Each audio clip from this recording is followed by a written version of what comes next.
Thank you. Well, I want to. On the 3rd of March 2022, lawmakers in Nigeria rejected a bill that sought to stop the children and wards of public servants from studying abroad. The sponsor of the bill, Sergio Sogun, believes the bill is crucial to rescuing Nigeria's educational system.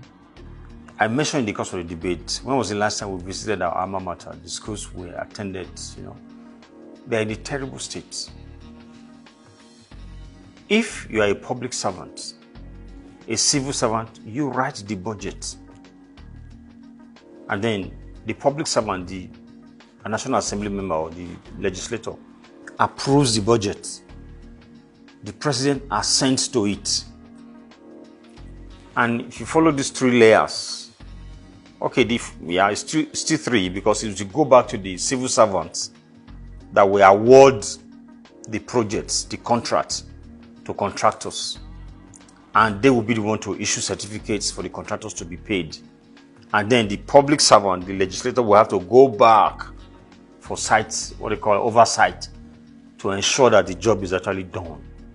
If all this class of people have their children schooling outside, why would they be concerned about what enters the budget and how it is utilized? If you are a civil servant, you are a lawmaker, you are a president, you are a governor or whatever, and your children are schooling here, do you think they will allow ASUU to go on strike, knowing that their children will not go to school? Will they allow the state of education, the infrastructure, the buildings, to dilapidate the way they are today? They will not. It's simple. They will not allow it. But they have detached themselves from this process. It's them versus us. Them below there, whatever they get, that's it. Us, our children will go out there and get the basic education and whatever they need in life and all that.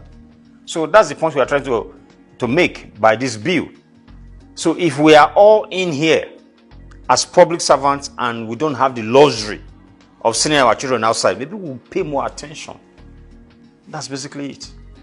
And I believe strongly that if that's the case today, if there's a law today that says if you are in public space, if you are serving in public space, you cannot send your children to a private school or school overseas. You must attend public schools. The state of our schools will change. And we will get there. Very soon we will get there.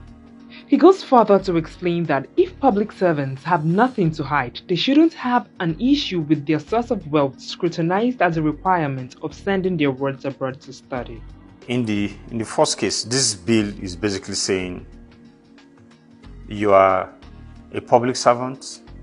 And who is a public servant? The bill defined that clearly, maybe an elected person, somebody working in the civil service, somebody, the governors, president, legislators, and all that.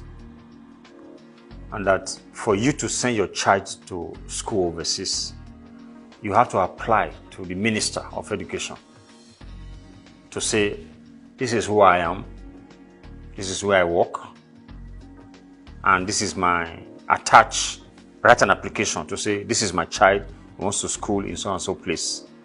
You attach your bank account, your bank statement, then your pay slip, and then you declare your public servants have a declaration of asset form that they fill. You attach that to it, and they deposit an affidavit, and then you send it. And then you state the number of children that you already have schooling outside, or the number of children that you are applying for to go and school at once. So it's left for them to look at that form and say, okay, this is your pay slip, this is your bank balance or your bank statement, or this is the business that you do. So having gone through that, it's okay, you have enough money from what we can see to train this child, so go ahead. But if they see that you don't have enough money to train the child, they will decline it. They will write to you to say you don't qualify to send your children outside. It's simple. And this is not a difficult thing to do, if truly you are earning legitimate money. For those that said all manner of things when we discuss this bill, is because even themselves cannot prove their source of income. If you can prove it, what's so difficult? One of my colleagues said something about they were doing something before they came here. Of course. Nobody left the high school straight to the National Assembly. Nobody left the university, a fresh graduate, to the National Assembly. Most of us were doing things, either served in the state parliament or served in the local government or were commissioners or retired civil servants, you know. So you came from somewhere. Some came from the private sector. They have businesses. They only just resigned from the board. So you have assets. So if that is the case, what is so difficult in saying, these are my assets? Or I've had to sell a building that is worth 200 million to train these two children, 100 million each.